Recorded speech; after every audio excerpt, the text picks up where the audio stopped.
Hello and welcome to Baseplate Reviews. Today we're going to be doing a build and review of set 80036, the City of Lanterns, sitting in the Monkie Kid range. There's two reasons I wanted to get this one bought and built, and one of those is because I think it will fit well into this Chinatown section of the city that we've been building, very much at the construction part of it, but also because this is potentially a really good value set. We've got 2,187 pieces and this costs $160. But what I'll do is I'll get myself sat down and we'll take a proper look at the box and get this open and built. Here we are then, set 80036, the City of Lanterns, sitting in the Monkie Kid range. And like I said, 2,187 pieces, just $160, 200 Canadian, but only 120 British pounds. So you're getting up to close to just 5p per piece. Now I'm sure there's a fair few small bits in there, but there's definitely some very large pieces in there. We've got roller coaster elements here for kind of overhead tram, and the guy who designed this, or one of the guys that designed this, is Justin Ramsden, who I think has been one of the best Lego designers of recent years. Did things like Welcome to Apocalypseburg from the Lego Movie 2, also the Spring Lantern Festival, which I think is one of the best Lunar New Year sets, and also just one of the best sets full stop, and also did both the Sanctum Sanctorums, so the one that's modular and the one that before that wasn't so modular.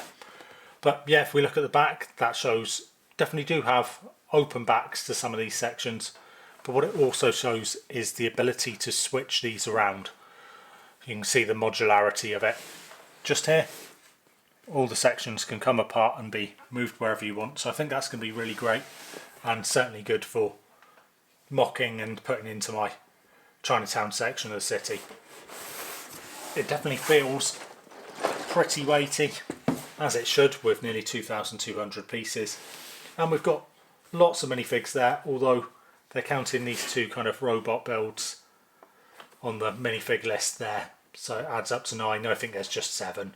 So Pigsy, Monkie Kid, and then some more kind of civilian pieces. But anyway, let's get this open and see how many bags we're working with.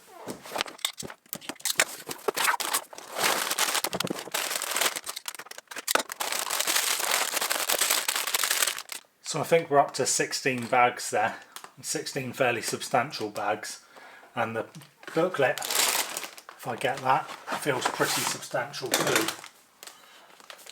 Yeah, we've got 2 booklets, 1, 2, and both of those are pretty thick there. I'll check the box, the cardboard box that the booklets come in, for any stickers. And we're back.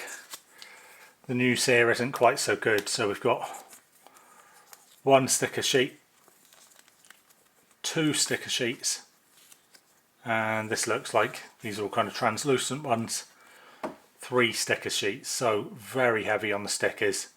I mean, we've got 62 numbered bits there. Some of these are going to be multiples, like this one's got 8, so we're looking at, you know, close to 100 stickers, definitely over 70 I think.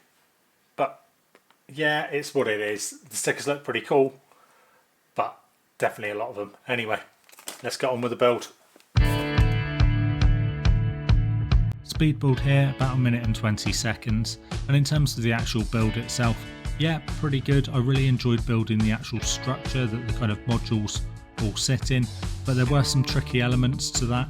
So there are some bits which just kind of hang loose and you had to hold them in place before you push pins through, and that was pretty easy to miss in the instructions. The other tricky element here was there are a lot of stickers, and I did unfortunately apply some and then have to take them off and reapply them, so put them the wrong way round.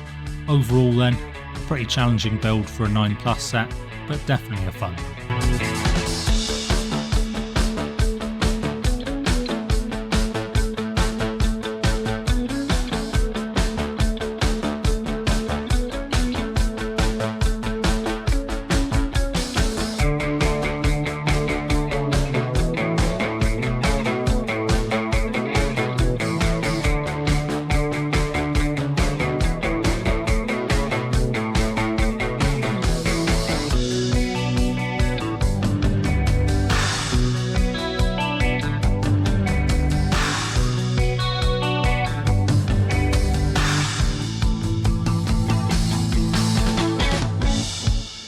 Okay, the Monkey Kid set, the City of Lanterns, and first impressions are that this is just awesome.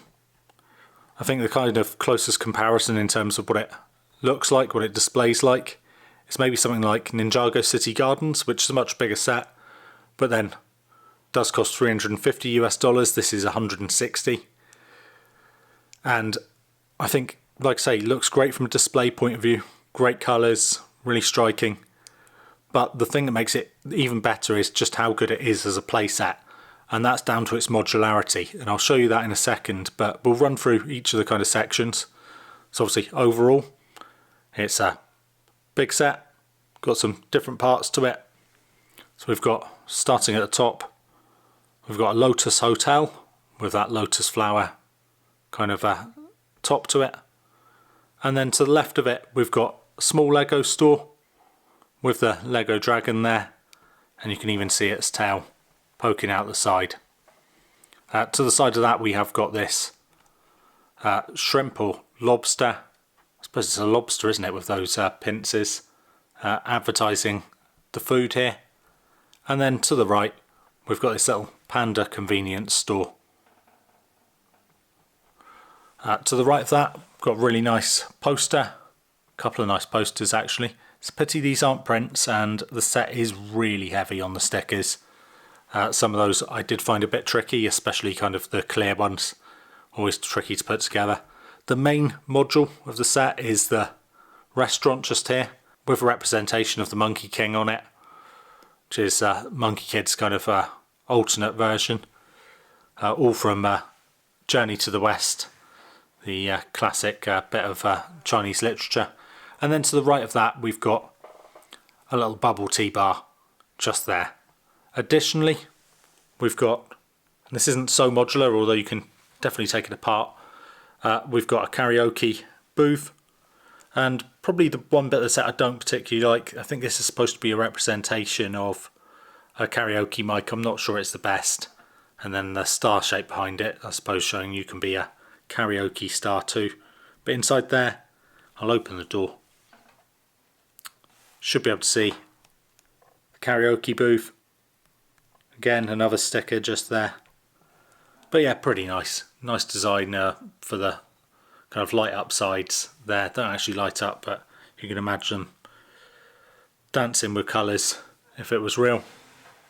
Over to the side, we've got some kind of ticketing station just here.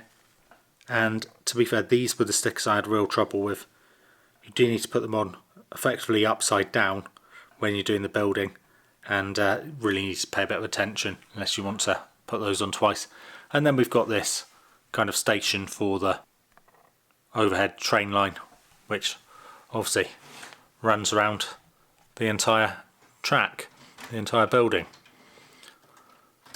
This is nice kind of design. It's got the Pigsy design on it just there. You can see that with the stickers, but also the actual train itself, and we've got the Pigsy character just in there. But yeah, I mean, I just think it looks so striking. And now I'm going to show you just how easy it is, you know, one-handedly to get this completely changed about. So these sections come apart with consummate ease. You can see they're all sat on these jumper tiles. We'll also take out the hotel, I think. We'll move the Lego store as well. Now if I move that over to the right, one thing I will need to do is just take the tail off the side there. Otherwise we're not going to be able to fit a building in beside it. But again, one-handed, left-handed, just lean it slightly forwards and this is coming out. So it's truly modular, unlike the modular buildings which you can definitely take them apart, but can you switch all the levels around quite as much as this? I mean, the amount of combinations here is really impressive. And we'll stick the hotel in the middle, I think. Again, just a really quick press down and they're back on those jumper tiles. and I will use my right hand just to do this last section.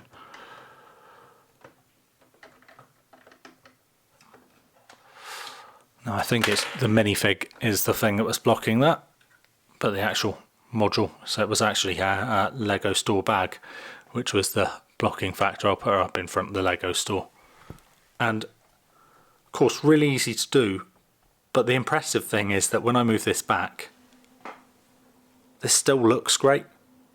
And I think that a lot of kind of modular stuff, you can switch the levels around, you can move things about. It doesn't necessarily look as good as the original design. I don't think this is any kind of downgrade. So yeah, really, really impressive. Lots of great detailing with the kind of brick belt signage for the panda face there. Similarly, we've got that Monkey King brick belt kind of facade for that, the brick belt dragon.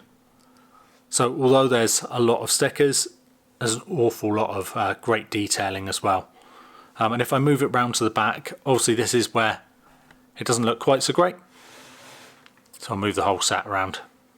Oh, here you go, I can actually move the stairs out really easily as well. They're just on with the Technic pins. I'm going to just move that to the side for a second. And yeah, when we come around to the back, of course, open backed is a playset, and yeah, nice detailing in there. The Lego store actually has some interesting references. So some classic ones, but we've also got a Monkey Kid set reference there that we're just zoomed in on. I think that's the big Monkey King mech that came out in the first wave, and that red sticker is the Spring Lantern Festival. Like I say, the designer of this set, or co-designer, also did that. It is difficult when it's in place to get your fingers in to the bits here. That's not possible for me or a kid to really get certainly into the middle section with all this. But like I say, it all comes apart so easily. I don't think it's a tremendous problem. And yeah, just overall looks great. What I'm going to do is I'm going to take a look at the minifigs a bit closer, and then come back. Might take some more pictures of these sections all separated out from the main build, and you can see just how kind of modular and great it is. We'll start off with the main man then, and that's the Monkey Kid himself. And here he seems to have some ski goggles on, and he's got his staff as usual, and a compass and a map, because of course he is on that journey to the west. I actually prefer his alternate face, and once we get all his gear off him, we get to see that really nice torso print. After Monkey Kid then, we've got his great companion Pigsy, and of course the first thing which stands out is his amazing moulded headpiece. He is absolutely laden with stuff here, but he does like to cook. Once we take all that stuff off him though, we get to see his nice printed torso, that kind of chef uniform. The final of our three heroes then, and we've got May, or Dragon Girl, and I actually think she might have the best torso of any of these. She's got a purse sitting underneath her jacket on her front, and then on the back we've got that really nice dragon print. Also got a nice alternate face, and of course her hairpiece is really cool too. After that we've got one of Monkey Kid's supporting characters, Tang, or Mr. Tang, and I think that this one could probably have been a bit better. There's no printing on his legs, and we've seen better minifigs for him in the past. Though he does have pretty nice torso print. Once we get that scarf off, we get to see the back of it as well. And he's very keen on consuming his bao bun here, I think. Following that, we're on to a couple of regular citizens, and we'll start off with Han, who's been enjoying her trip to the Lego store, got that Lego bag there. And she's got a really nice torso print with the flame print on her jacket, and of course a really awesome hairpiece too. Then we've got Huang, and nothing too special with this one. Nice hairpiece, but the torso seems to be not white enough really.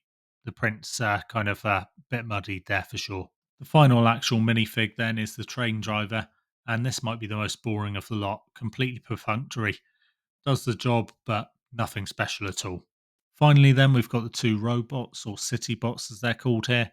Nice enough design, but disappointingly, they're exactly the same design for either one, apart from one's got a pink translucent stud on top and the other one's got a fluorescent green one. What I've done is I've just taken those modules and put them all beside each other completely away from the main structure, which we've got just there. So you can see the main structure, and some really cool elements for sure. Certainly these kind of structural elements I think are absolutely great. But just bring that back to here, and I think with those modules you've got yourself a small Chinatown section straight off the bat. And I think as long as you build by the kind of standards that we've got here, so we're looking at 8x8 plates, then you could easily build yourself some modules which will fit very nicely straight back into there. So allows a lot of custom designing.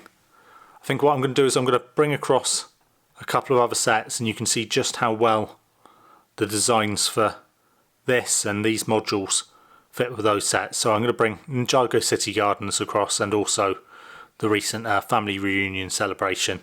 That's their kind of Chinese restaurant. It's very much in the style of this Monkey King kind of bao bun restaurant, and we'll see how they compare. Hopefully from this you can see what I mean by just how kind of complementary these are to each other. Obviously, you know, these modules all laid down in a line are going to be much shorter than Ninjago City Gardens, but that is one of the biggest, most dense sets you can come across.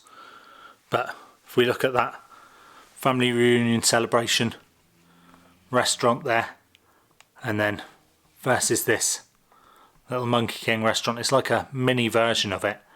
Obviously there's stuff that's very different. You know, each of these modules, they're not tiled off at the front. You know, it's just straight onto the plate, versus some fairly elaborate tiling here. Obviously I've got the Ninjago City Gardens built up on Mill's plate. But again, in terms of kind of the design aesthetic, you know, some similar colours across these two sets. So like the striking tower, and then the colour of the rails just there. And what I'll do is I'll put this all back together and just show it versus Ninjago City Gardens, just so we can kind of compare it from a value perspective. So even fully built up onto the structure, of course the City of Lanterns isn't getting to the kind of massive size of Ninjago City Gardens, but then this has got about 2,200 pieces versus 5,700 pieces for Ninjago City Gardens, $160 versus $350. And just to bear in mind, a lot of those pieces are kind of all the water tiles just there, the 1x2 tiles.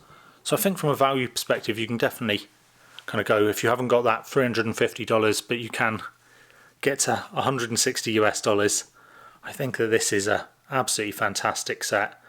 Definitely some stuff you can do with it to kind of change it up, whereas Ninjago City Gardens, I'm not sure why you'd want to change it. It's basically one of the best sets going.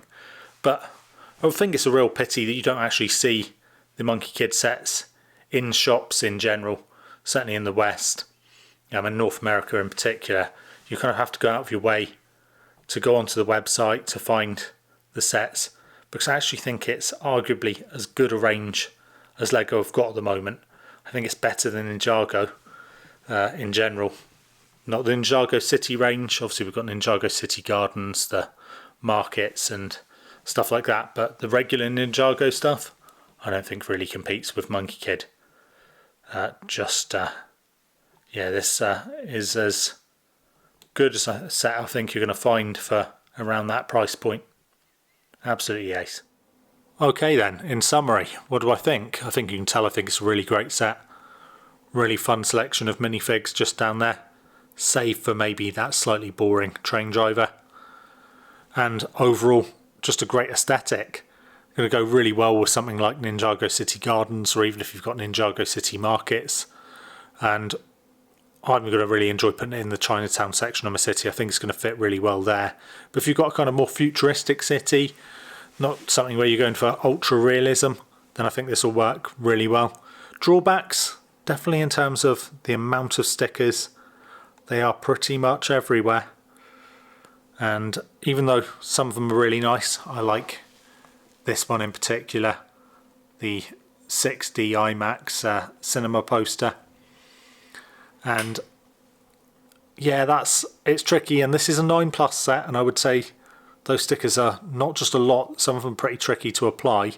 So definitely, if you've got younger builders, try and help out with those bits at least. It's definitely got that Chinatown feel to it, as it should. It's a Monkie Kid set. We've got a lot of the lanterns hanging. We've seen those designs a lot across many sets. And yeah, just overall the modularity of it, being able to switch all the sections around is absolutely fantastic. This set will be retiring this year. Also not the easiest to get hold of because don't tend to be in stores, the Monkie Kid sets.